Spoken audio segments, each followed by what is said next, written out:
Hey, you guys, welcome back. Today, I wanted to talk about expectations, managing expectations, and changing your situation, and doing that when you have healed or are healing from burnout, from um, overcommitting yourself, or if you've went bankrupt in an area of your life. That can be a financial bankruptcy, that can be emotionally bankrupt, it can be in any area of your life, spiritually. Like, how do you get back on track? How do you get back in the green? And when you go bankrupt, a huge part of that is doing an internal audit of what needs to change for you to get back in the green, because clearly everything that you have said yes to was not in your best interest, or it no longer fits. And it's time for an upgrade because you are in the negative, whether that be emotionally, spiritually, physically, or whatever else. Okay. And I'm going to for the next 4 weeks, I'm going to talk to you guys about the 4 agreements. The 4 agreements I have found is one of the most simple and profound ways to hold myself accountable and still give me the flexibility to change as I see fit without always needing to disrupt my life. I found that this is not my first time being bankrupt. It might be the first time that I'm financially bankrupt, but I mean, I've been divorced. That was a romantic bankruptcy, and it doesn't mean that it was all bad or any of that, but at some point, this is not working. We have overdrawn, and you still have to go back and audit as you go through this process to figure out in what ways did I do that. And so I think that rebuilding,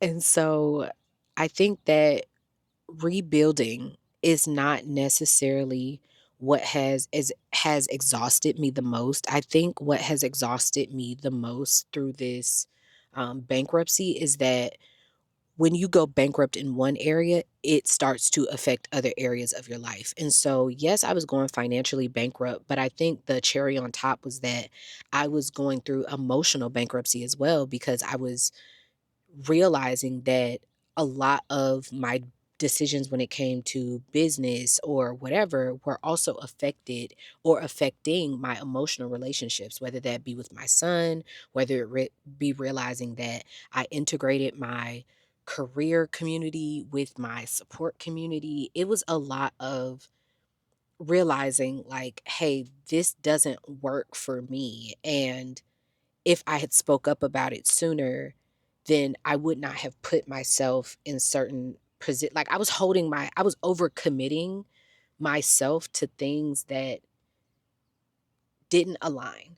And when you understand that you're in bankruptcy, the point of it is to rebuild on a firm foundation. And if you're starting over in any area of your life, then I'm going to say I think that we need to start with what our agreements are going to be, not only with others, but most importantly with ourselves. And I have found that when when you are such an understanding person, you will end up overcommitting to understanding others more than yourself. And so I think there has to be a level of clarity around what your standards and boundaries are, but also with room to change. Because we change, and you only know what you know when you know it. And how do we start over without always having to blast through the foundation and realize that like, this for me, pork chop, relax. For me, I realized that a lot of my financial bankruptcy was rooted in me ultimately being bankrupt somewhere else in my life. And it ended up carrying over to financial bankruptcy, because how you do one thing is how you do everything. And so ultimately, my entire foundation was not solid. And so as I start over, just I want to make sure that what I hold myself to is realistic, but also gives space for me to make flexible changes as need be, as I get to know myself as I change, right? Because you don't want to be the person that always has these rules, da da da da da da da da da da da, this rule. And so you end up making more rules than actually boundaries, because boundaries are not for other people, they're for ourselves. And so as a person that resonates with a lot of different things, that is very unconventional and out of the box, what the hell do I want to hold myself to, right? Like, I believe in, there are things with different religions, there are things with different ways of life that I agree with all over. Like, I feel like I'm a student of the world, right? So like, what agreements can I really hold myself to?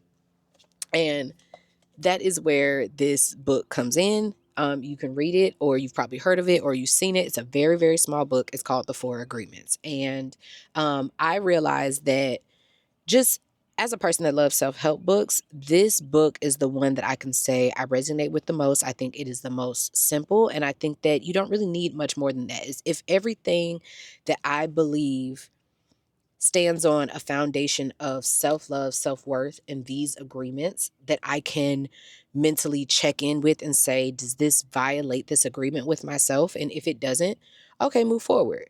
Because even if something doesn't work out, when it's built on these agreements, it doesn't fall apart in such a toxic and painful way. Instead of going bankrupt, you've just sold off a business that isn't working. Going bankrupt means that it was bad for a long time. Like, you couldn't even make changes. You couldn't redo your business plan. You were too far gone that everything has to go. You have to start over. I don't know if you guys understand what I'm saying. Like, when you're reinventing yourself, when you realize that the life that you are living, the one that you are living in right now, does not fit. It actually feels like you got some sticky shit in your shoe or something. Like, how you feel like you walking and you got a little stick in your shoe? Like, it's not we need to take this boot off and look and see what's going on. We need to look and see what's going on. Okay. When things are going wrong, sometimes you got sticky shit in your shoe and you can just take it off and then put the shoe back on and you fix the issue and you keep going. But sometimes you realize, oh, them shoes been outside in the rain for 4 days and now they growing mold, and that's why your foot itching and you got athlete's foot. That shoe gotta go. That's not nothing that we can, you know what I'm saying? Like, without some crazy work, like, and the cost to even revive that shoe is going to put you more in the hole. Like, it's time to start over. So that's my analogy for bankruptcy. Anyway, I say all that to say, I think the Four Agreements is a great something to build your new world off of. Self-worth should always be first, but I do think that, you know, having a checklist of some sort of what you're holding yourself responsible to, because duality, sometimes we like things or are intrigued by things or have chemistry with things. Sometimes it takes time to know if it's true compatibility with things that are still not for us. And so when you're learning discernment, how do you give yourself enough space to figure it out? And I think that the Four Agreements is a great book for that, because, be clear, we're not talking about perfection. You're not going to always pick or associate with things that are for your greatest good. We're not going for perfection. We're going for discernment, which is realizing what needs to be removed when it's removed, making not ignoring blatant things that we know are not going to work down. Like, if you buy a car and something goes wrong, that's one thing. If you buy a car, didn't test drive it, bought it on the internet though, and something goes wrong, that's another. Now, if you did all the steps that got a mechanic, went and looked at it, it didn't show any signs, and so when the tire blew, it just freak accident. That's nothing to take personal. But we can still do our due diligence to support our decision making and discernment processes. So we're going to talk about one of these for the next 4 weeks, and then we'll move on to something else. So the Four Agreements are pretty simple. Be impeccable with your word. Don't take anything personally. Don't make assumptions. Always do your best. And I think these four seem pretty straightforward, but of course, I'm going to share how I've had to audit my life and say, you've always agreed with this book, but were you really implementing this? And were you implementing it fully? And as I audited myself, I'll share with you guys what I found in my process of going through the files of being a bankrupt millionaire and just where I went wrong. because again, I want to share, no, I don't know every financial thing. We're going to make mistakes. I'm not looking for perfection here, but I can also say that knowing, even without me knowing certain things, some of my decisions were not good based on a level of self preservation and self worth. I don't think that some of my decisions reflected my full self worth, or they were reflecting also where I was still holding on to other things, holding on to past trauma, or still living out things that had already shaped me in the past, things that I didn't consent to, things that have been ingrained that we're trying to let go of, right? And so you can be doing all the healing all day long and still find yourself bankrupt. Like, damn, how did I get myself into this again? And I think that the concept bankrupt millionaire is so important because we're talking about somebody that was doing it, that had it. How the hell did you lose it? The truth was is that how I became a millionaire and how I became bankrupt was actually the same. But when you don't make changes, sometimes you can afford small mistakes, but the more that you grow, those small mistakes that you were overlooking, you can't do that anymore because you've grown to a different size. And so you can't sustain the level of growth because you haven't actually changed. So that is how I went bankrupt. And all right, let's talk about it. So don't take anything personally. Nothing others do is because of you. What others say and do is a projection of their own reality, their own dream. When you are immune to the opinions and actions of others, you won't be the victim of needless suffering. I think that changing how we deal with others, this is pretty straight to the point. But I want to talk on a couple of points about how I relate this to myself. And I check in with myself and ask, am I taking things personal? Like, I don't take it personal when someone cuts me off in traffic. I know that sometimes people have their own bad days. And also, if I don't like driving on that road, I just won't drive on that road anymore. Like, I think that's one layer of it, a very, just learning how to not have things take you out of your element. I think that is one concept of don't take things personal. But I think that we don't realize that sometimes our life that we are literally living is one big scenario of us taking our trauma personal. Okay?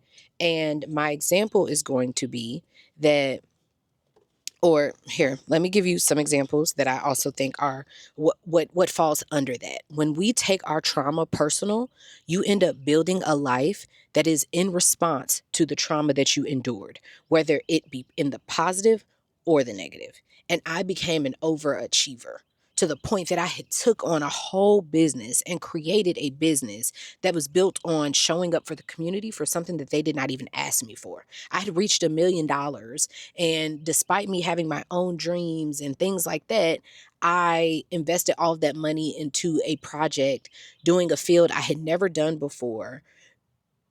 Why? Why? Why did I do that? Right.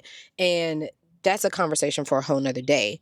But what I will say is that a part of that was because I truly knew that it was time for me to pivot when it came to Sexual Essentials, which was my $1 million company.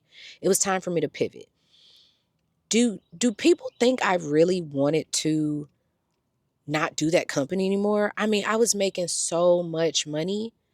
I literally just was no longer satisfied anymore. I was no longer fulfilled. I no longer felt like I was fixing a problem. I felt like that project in itself, Sexual Essentials, fixed a problem. I felt that after I had filmed so much, it had become redundant, and it became apparent that people didn't just want to fix their sex lives, they wanted to fix their entire life altogether. And that if they fix their entire life altogether, then they would be able to then see more positive effects in their sex life.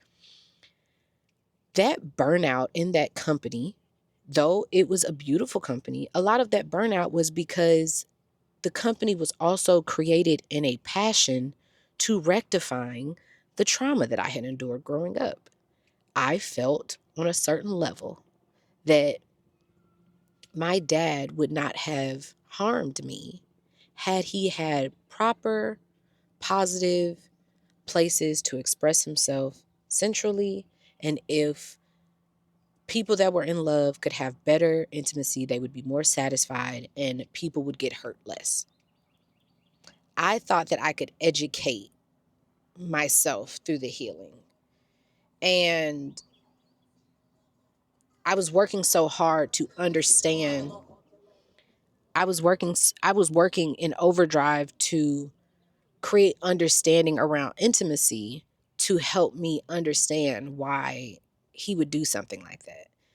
But once you heal to a certain level, I realized that there is nothing that I can do, nor should I try to dedicate my life to fixing something that is a reflection of people's choices.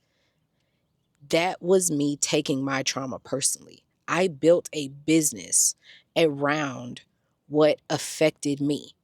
Do I regret this? Absolutely not. This was a beautiful thing, but it is also about why it stopped fulfilling me after a while. Once I got to a certain level of healing, I didn't need to validate why he hurt me. That was his to hold, not mine.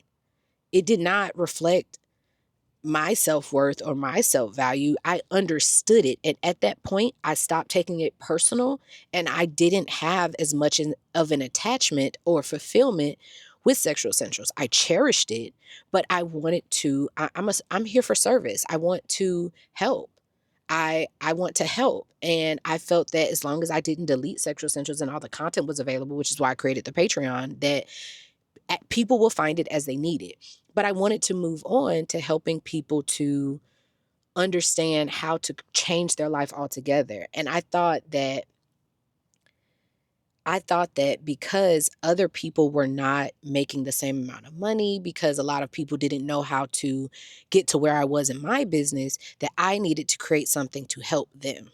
I took where they weren't personally, and I used my own money to create a system to allow people to create at a more affordable level. But that business plan never worked. It was my money that I was using to build the business.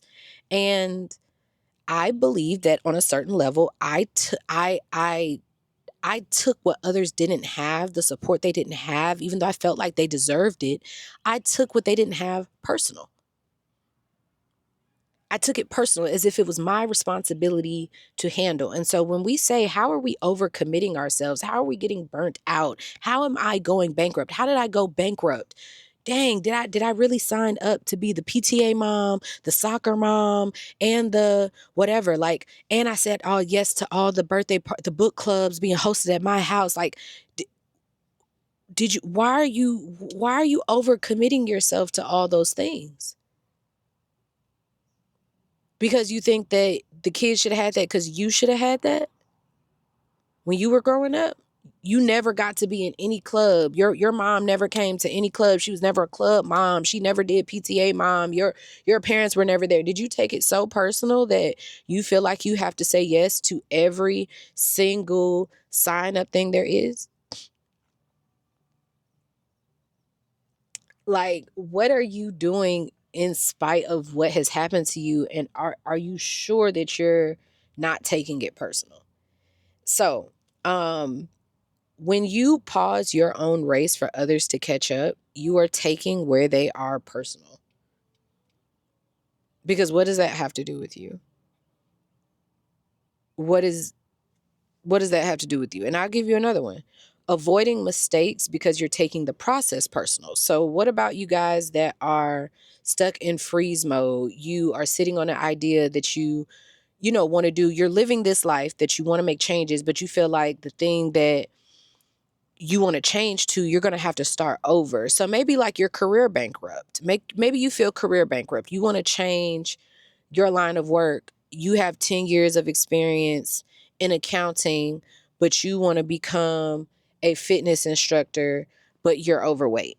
You can't prove it. You don't have no evidence, but you know that in your heart you've developed a relationship. You want to get healthier. You wish that there were more resources to help people start because that's what you need. And you've been thinking about this for 2 years. And so you miserable at your accountant job because you don't want to have to start from scratch.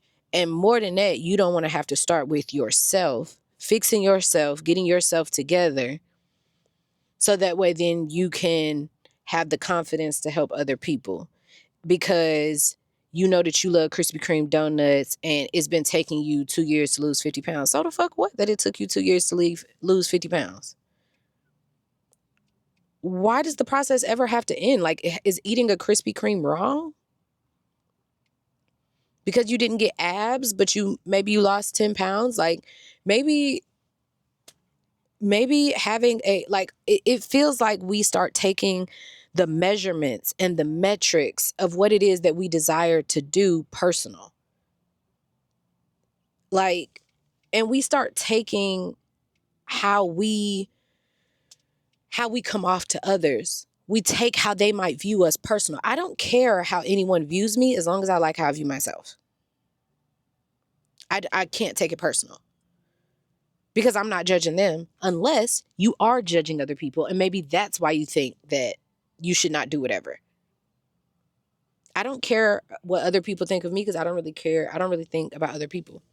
But you can't say that if you do overly think about other people's discomfort and other people's pain. And a lot of us overcommitting to different responsibilities in our life is because we are taking other people's pain and our own discomfort with success and also our own definition of success based off our previous traumas personal.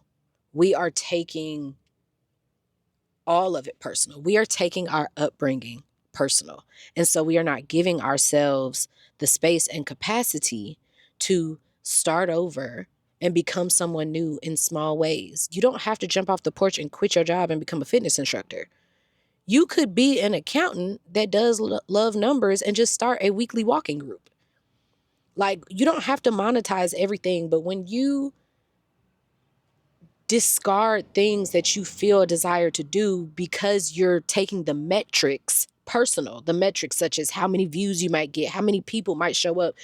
If you read one page of a book every single day for a year, you are a reader. You are a reader. But some of y'all don't pick up a book because you're like, oh, I never finish it. It took me a year to finish that book. If you read one page a day, you were consistent. You did it. You're a reader. Who says that you have to read one book a week or one book a month? Who said that? You're taking the metrics not only of other people, but just judging the metrics themselves, personal versus just making space for the things that you desire. How much of making space are you you're taking the process personal. If you want to learn how to skate, you're going to have to put on skates and be bad. As long as you're not taking the metrics of how many times you fell personal, then you're skating and it will fulfill something in you and it will grow. That is the process. And that process is something that everyone has to go through. And so stop taking the process personal because that is how you make yourself a forever victim of your own life. This happened to me, da, da, da, and you can't get out of it. You don't understand why you can't move on. You can't get out of this. You can't take accountability because you're taking the process personal. This is just life. None of us are going to be perfect at it. You're going to make mistakes. But if you avoid accountability because you think you're a terrible person because you messed up, then maybe you're taking your upbringing personal. Maybe you're taking how your parents dealt with imperfection personal. That's how they dealt with it. That doesn't mean that that's a reflection of you. And we know that in our mind, but yet we still take those things personal when you actually look at our lives. Okay. So I want you guys to study on the 4 agreements. The first one, don't take things personal. And we'll talk about that in our meeting on Sundays. I'm not sure when you're watching this, but we can always come back to it, or you can talk about it in the group chat if you're finding this at a later date. Please make sure that you watch the visuals on YouTube. And next week, we'll be talking about being impeccable with your word. And so I know that this is a little different take on the 4 agreements, but I want to emphasize that boundaries are not for other people. They are for ourselves. And you want to remember duality. We are not going for perfection. We are reparenting ourselves. And so we're not being hard on ourselves when we make mistakes. We're saving room for mistakes because in this plan, in this divine life that we live, you don't think the mistakes are built in? The point is getting off of that wheel, getting off that hamster wheel and realizing that we can go get on a different hamster wheel. And that process is difficult. And we're doing it together this time. Sometimes we do go bankrupt and we stay in one career too long and we don't know how to transition. Sometimes we do go bankrupt spiritually because we don't do any research on what our spirit needs, such as grounding or meditation. Sometimes we disregard things until they become a problem. And we've all done it. We've all been there. And this is not going to be your first time starting over. And so I say bankrupt millionaire because you're still a millionaire. Okay. You just went bankrupt and you can get it back and get where you want to be back in your life again. Just like I know that I'm going to do and that I'm currently doing. Yes, I'm going bankrupt, but I am in a better space than where I was at this time last year when I didn't even know I was going bankrupt. Going bankrupt was scary, but ultimately that starting over has gave me a chance to start over, and I want to implement what I've learned from the last time, integrate it into starting over and say, what changes do I need to make? And so I think that having clarity, okay, which is a lack of confusion about what are the agreements I need to have with myself. So that way I can stop worrying about other people, but more so checking more so in with me. Seeing that a lot of my mistakes have been due to me overcommitting and not really being aware of what was too much for me and standing on that. So I hope that you guys are enjoying, and I hope that you check out the random that I posted called Clarity versus Confusion. Clarity versus confusion. It was basically about clarity is not crystal clear. That's not what clarity means. And that is another reason that I can say that I had difficulty in becoming a bankrupt millionaire. So I will put that video below, possibly have already uploaded the audio here. But remember, my YouTube is monetized. So by clicking over there, even if you listen here, truly does support me. I love you guys and make sure you check out the van vlog. Tell a friend to tell a friend. Bye.